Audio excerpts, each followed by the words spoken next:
Welcome back, everybody, to a new video. We are back in Mexico City. That little intro that you saw was me still in the state of Chiapas, visiting the epic waterfalls of Chithlon.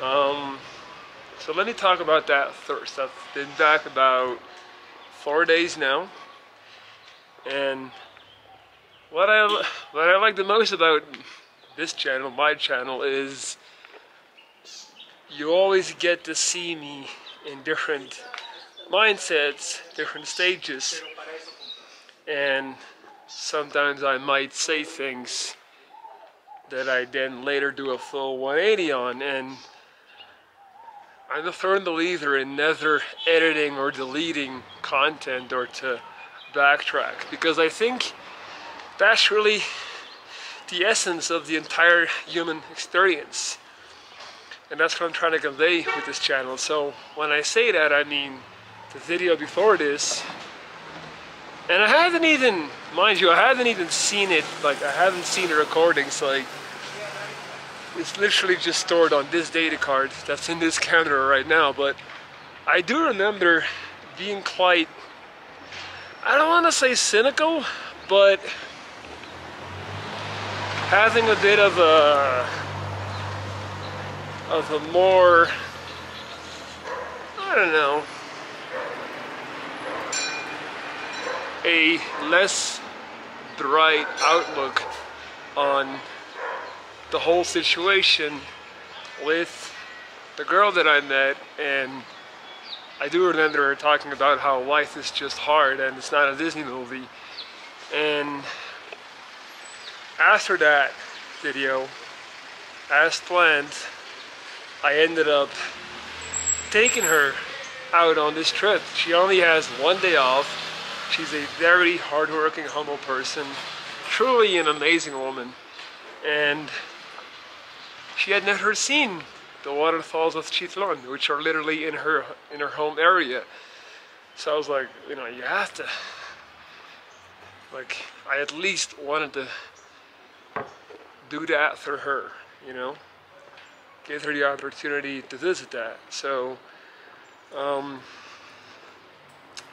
one thing before I get into it is that when you go to San Cristobal in Chiapas, San Cristobal is kind of renowned for being in the center of all the action and for being close to so many different potential excursions, day trips. But the problem with Mexico is that it is so incredibly big that literally everything and anything just takes such a long time to get to. So any day trip that you're taking from San Cristobal, you're probably leaving at 6 a.m. and you're coming back at 8 p.m.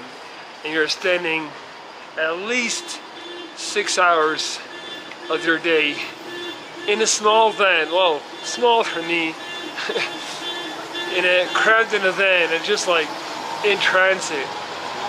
And I kind of really hate that. I don't want to, you know, but it is what it is. Now what they also do is they put these tours together and they try to cram in a bunch of stuff just to make it feel like you're getting more value. So for example, when you're going to Chithlon, they are actually also taking you to this lake, Lago Montebello, which is like a boring ass lake. Like, I mean, it is really deep and all, but, and it's supposed to have very pure water, but it's a fucking lake. So my point is, I was looking at all the options, and I was like, I don't wanna, like, why is the lake on the list? Like, and the lake adds like 5 hours of transit. So long story short, I ended up not finding a tour that I felt comfortable with, because I didn't want to get up at 5 a.m. and come back at 10. So in the end I just said, to hell with it. I'm gonna put together my own trip to Chithlon by using so-called colectivos. So colectivos are these vans. They're basically public, not basically, they are public transports. And it's these vans that just ride around, and there's no real timetable. You kind of have to be a local to know when and where they show up. But at least I was able to figure out where a big terminal starting point was. So I felt brave, I felt gutsy, and I told the girl, I got this. Just follow me, I'll figure it out. And we ended up having to take 2 separate colectivos. Took about maybe 2.5 hours in total to get to the Chitlan waterfalls. And it was just a really profoundly beautiful experience. I had such a good time with her. And you know that quote about happiness is only real when shared? That definitely was the case, because I was just constantly watching her, you know, see these new things, see these waterfalls for the first time. And it was just, the whole thing was very exciting for her. I mean, for me too, but I guess I travel more than her. And it was such a beautiful day. It truly, truly was. And I don't think I've ever met a more humble and just pure, like,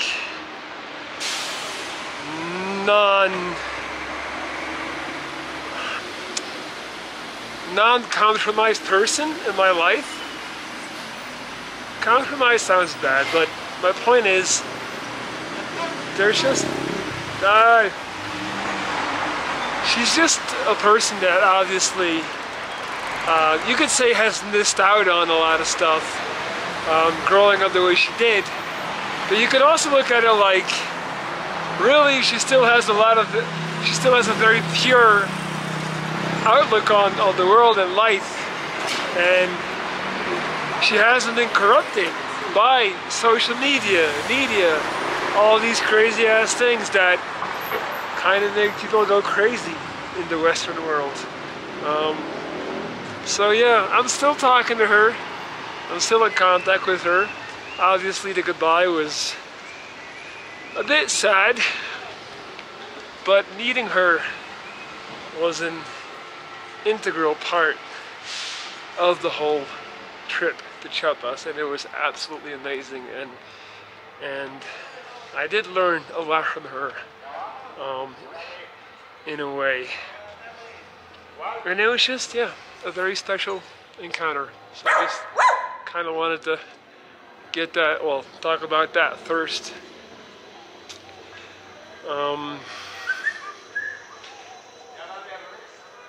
I've decided to now take you on the same tour I've often taken you guys, because these are the last days in this specific neighborhood, at least in this specific part of Roma Norte. Today is Friday, and next Wednesday I'm flying back home to Belgium to spend the whole month of December with my family for the holidays and just to be back in Belgium. I really cannot wait. And then, needless to say, when I come back, I'm not gonna be moving back into the house of doom, the house of doomed dishes. So a little bit on that. I'm not gonna make it too long, but my roommates have seemed, they've done the impossible. They have somehow managed to up the ante, and they've reached a new level of disgustedness and just being dirty as hell. Like, I don't know how they do it, but any last pretense of them being civilized beings and not unraised wild animals is all gone now. Like, I would film the kitchen, but why bother? You're just gonna have to take my word for it. But yeah, so I haven't spoken to them in over 2 months now. We just kind of live beside each other. I'm not really doing anything when I run into them or saying anything. They do try to make a point out of giving me dirty looks, but it is what it is. And ironically, I am very grateful for everything, even them and that whole entire situation, because my whole Chiapas trip does not happen if they are not that goddamn dirty. Like, the main reason for me booking that trip was because I just wanted to get out of there. Like, I was just looking at my calendar. I remember I had about 2 months left, and I was like, I have to break this up. I have to break up. By the way, this is a really cool NBA store they have here, with a bunch of really cool jerseys actually. I've checked it out a few times, but a lot of prices are quite steep. Again, Mexico City is expensive. Don't come here thinking it's gonna be cheap. The only people that consistently tell me it's cheap are people from New York or LA. And for those who don't know yet, ever since COVID, the US has been ridiculously expensive. Like, USA is that country, I feel like you're either poor or you're rich. That's me from the outside looking in. And that's me just basing that off of like the prices that they have right there, right now. So only Americans think it is cheap to pay $25 for some avocado toast with a cup of coffee. They think they're getting a great deal. So that was highlighted once again when I was in Chiapas, because Chiapas was in fact a lot cheaper. Anywho, back, what was I saying? Right, so I realized when I was in Chiapas that I never would have gone there had it not been for my cockroach roommates. So in a way I was like, man, this is great. You know, this is fun. This is like, not fun, but it's just highlighted the concept of every pro having a con and every con having a pro. There's positives to be derived from any and every situation, no matter how shitty it may look at first. Now, I also wanted to talk about, I ended up having such a good time near the end of my Chiapas trip, because it was really split up into two parts. I was there for 8 nights, and the first 4 nights I was at this hostel, amazing hostel. It's called Ikal, I-K-A-L, Ikal Hostel. If you ever are staying, or you need a hostel in San Cristobal de Casas, stay there. It's truly one of the last amazing hostels alive. Dramatic much? Because it's not ran by volunteers. Any hostel that's ran by volunteers who are just working there to get cheap or like free accommodation is gonna suck. Because plot twist, volunteers don't give a fuck. They don't care. They don't try or want to do a good job. They're just doing the bare minimum. And it saddens me that a lot of hostels have adopted this concept with hiring volunteers to remain functional. But ECAL does not have that. They do not have volunteers. They have an amazing couple, Paula and I'm forgetting, I think James is the guy from the UK, and they just do an awesome job. And the first 4 nights, it was the quietest place. It was like nobody would come up to the rooftop terrace. Everybody seemed to be having very early morning day trips, and it was just basically me by myself, which I appreciated because I just had all I wanted to do was focus on getting work done, going to the gym, and relaxing. Like when I travel to places, that's what I like to do. Just find a good gym and try to get in sync with the current flow of things. I'm usually not interested in jumping into activities and day trips at all, so I did just that. And again, I was working the whole week, so not even that I had the possibility to do so if I wanted to. But then, near the middle point of my trip, I did started to feel lonely. I began feeling really lonely, and I was craving social interaction. And right on cue, this couple of 2 Australian guys arrived, together with an Argentinian guy and a British Egyptian girl. And they had already formed a little group on the bus over there. And I basically just instantly connected with them. And Australians are some of the most fun people you'll ever meet, because they're kind of like this hybrid between, obviously they're very Western, and they're kind of like American in a lot of ways, in terms of like their media and music and sports. But then they're real islanders, so they live on an island, and they have that typical island should be alright mentality. Like that's kind of their mantra, in my perception. Should be alright, it's gonna be alright, fucking Hakuna Matata. And they just brought this insane, intense, wild, beautiful, positive energy, and I just hopped on that wave, and I just basically spent 4 days. But besides the day trip with the girl, I spent a lot of time hanging out with them, just chatting, having fun, having a great time, and going out and partying, and it was amazing. And that's the thing about a good hostel, like it's just a very easy plug and play type of way.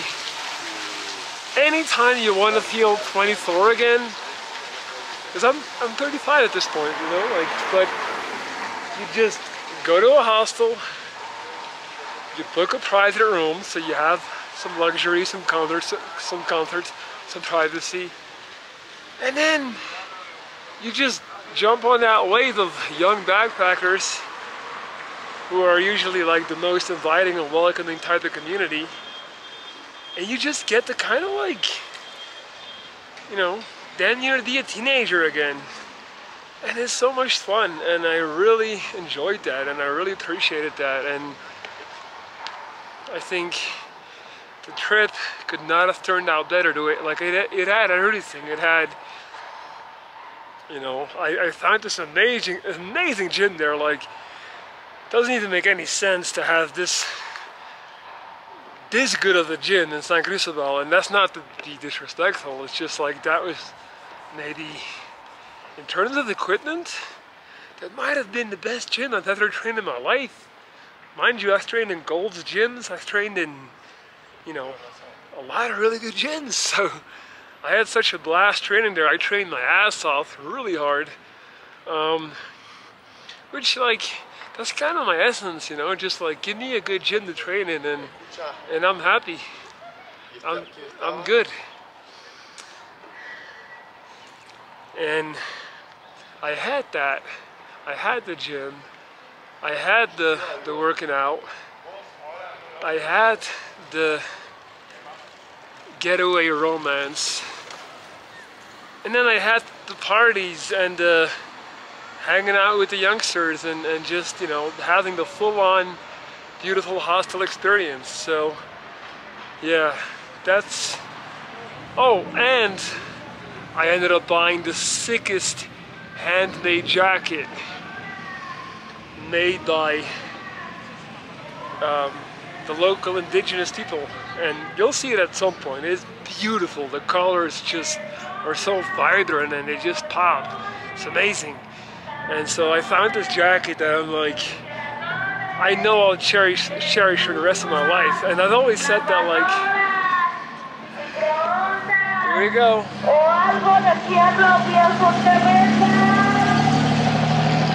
Yeah, man.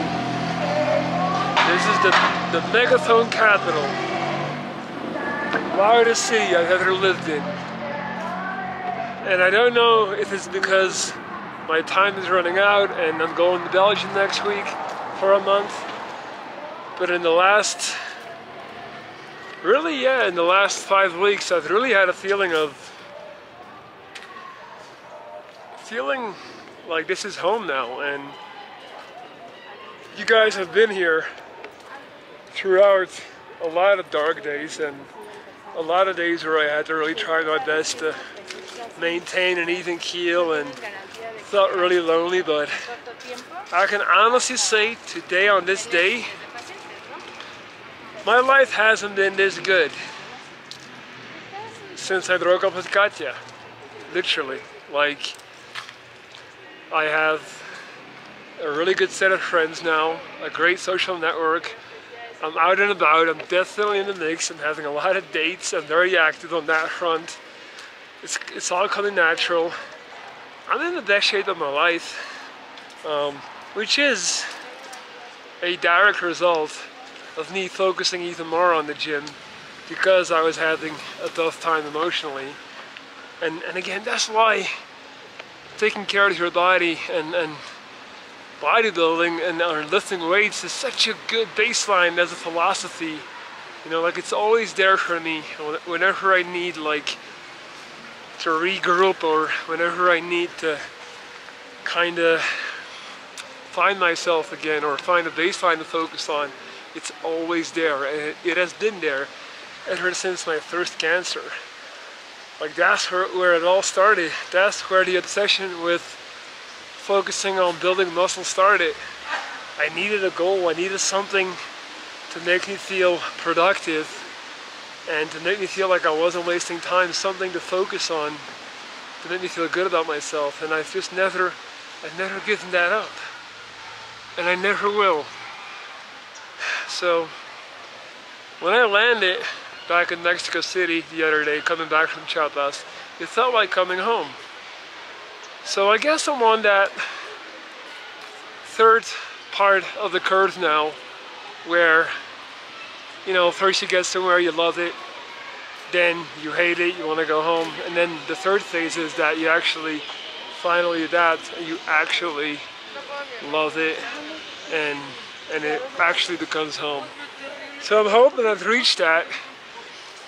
At the same time, I'm mindful that it could be because I am going back to Belgium in a week. Obviously, I'm conscious of that.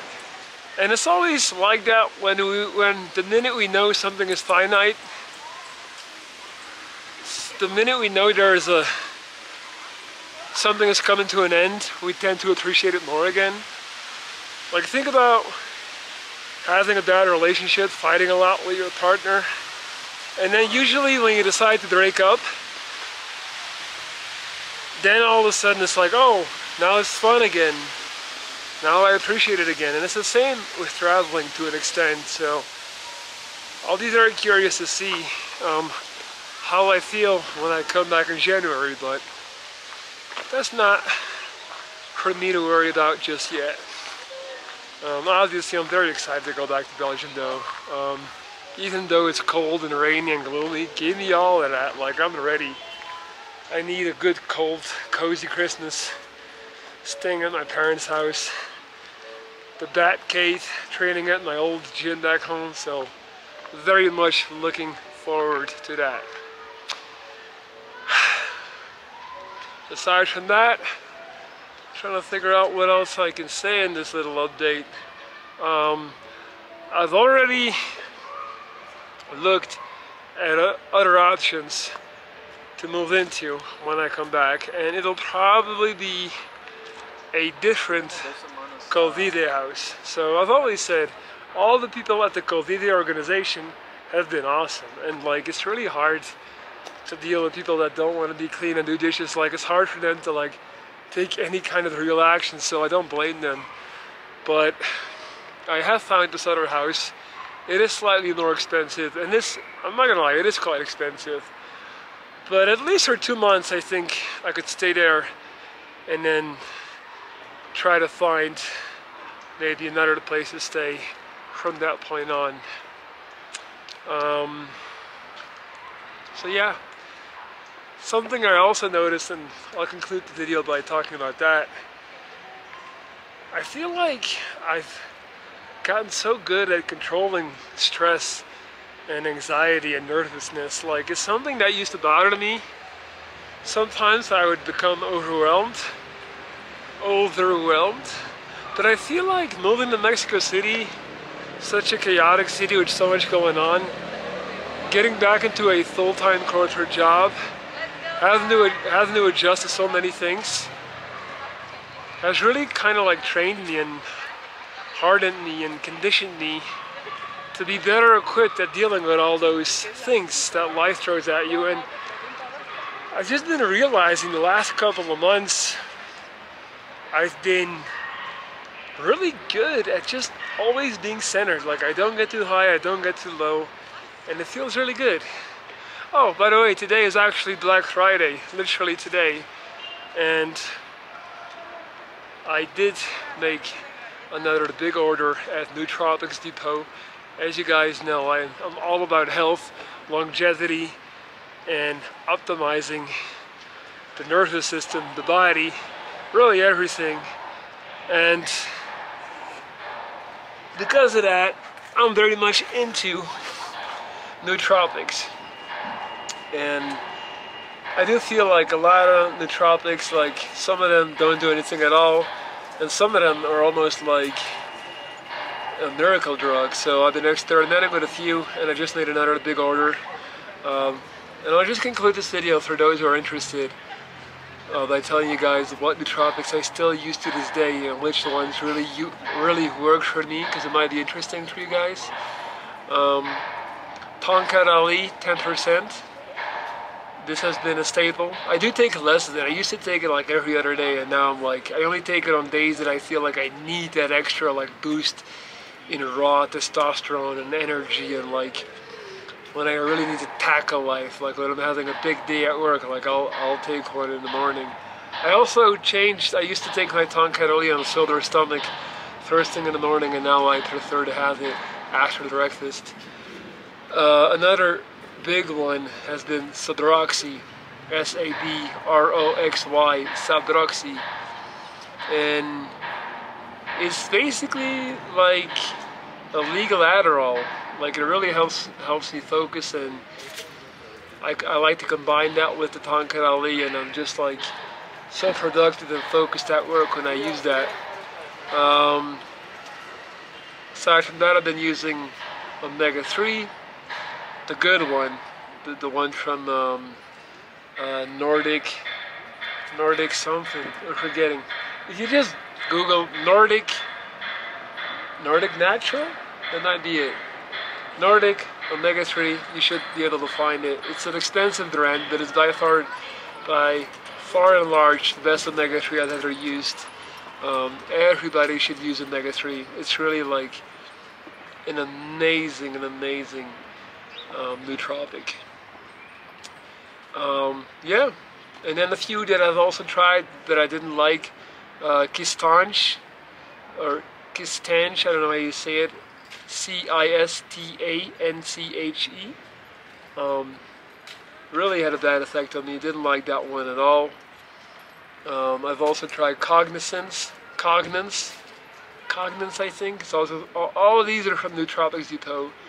Didn't do anything for me either. Didn't like it. And I also got some Alpha GPC. I think it's Alpha GPC, which is also a very well-known and popular nootropic that I'm now deciding to try out. So I'm very excited to check that one out. And just also, I finally started supplementing with zinc, micro zinc, also by Nootropics Depot. And I feel like the zinc has had a great impact on on everything. I was quite ignorant about the benefits of zinc, and I'm happy that I discovered it. Zinc is also very important in terms of like allowing your body to actually absorb the testosterone that you produce. I'm butchering that, but there's just some type of relation between zinc and testosterone and the bioavailability for your body to actually reap the full benefits. So zinc has been a life changer, guys. Don't sleep on zinc. Alright, I'm 30 minutes in. Probably should wrap this one up. Next time you'll see me, I'll be indulgent. I hope you guys are loving these diary style videos. I'll continue to make them, and I'll continue to update you guys. Thank you so much for watching. Have a beautiful day, and I'll be back with a new video real soon. Peace out.